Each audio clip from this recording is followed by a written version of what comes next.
Number one on the list of top 5 expenses to budget for is fencing, and that includes gates. So wing fence, which is the fence that connects the gate to the side, and they've got to be installed as per estate requirements. Okay, so I'll talk a little bit about fencing. Everyone knows what a fence is, no, but one thing to factor in, uh, I guess, when you're looking at the type of fence in a certain estate, they will dictate to you what fencing needs to be installed. So the most common fence, I guess we all understand, is just that old school timber fence, right? That's I guess just a timber paling fence. But most estates these days don't actually accept that, 1.8 meters high, etc. Most estates will jump up to one of two options.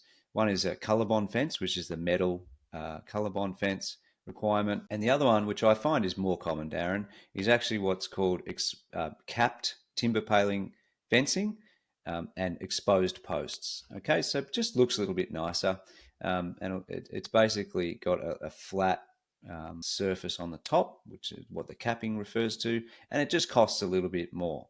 Okay, so when it comes to fencing, in our case, we offer full turnkey items, so we include this sort of stuff. But most builders you go through Display Villages, you'll find probably the majority won't include fencing and won't include landscaping, which would be the next item.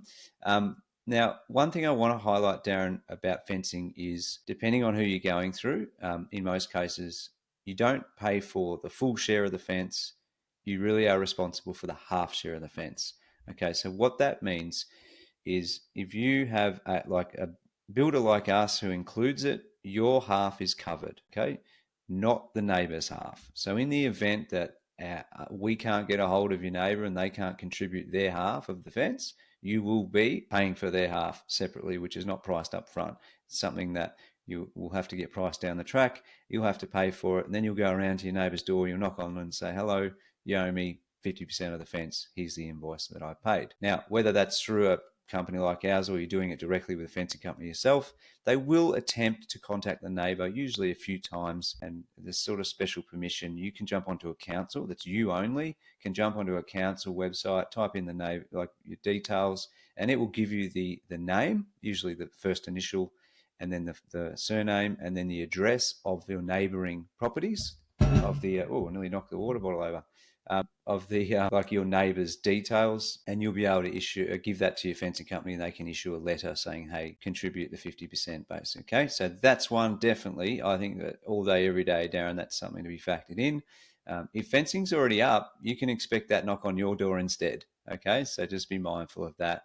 Please be aware, and back to fencing and gates in. And some estates do also include fencing, which is great. So when that's the case, awesome. But that may not include those wing fences, so you could be up for that cost. Just worth being mindful of.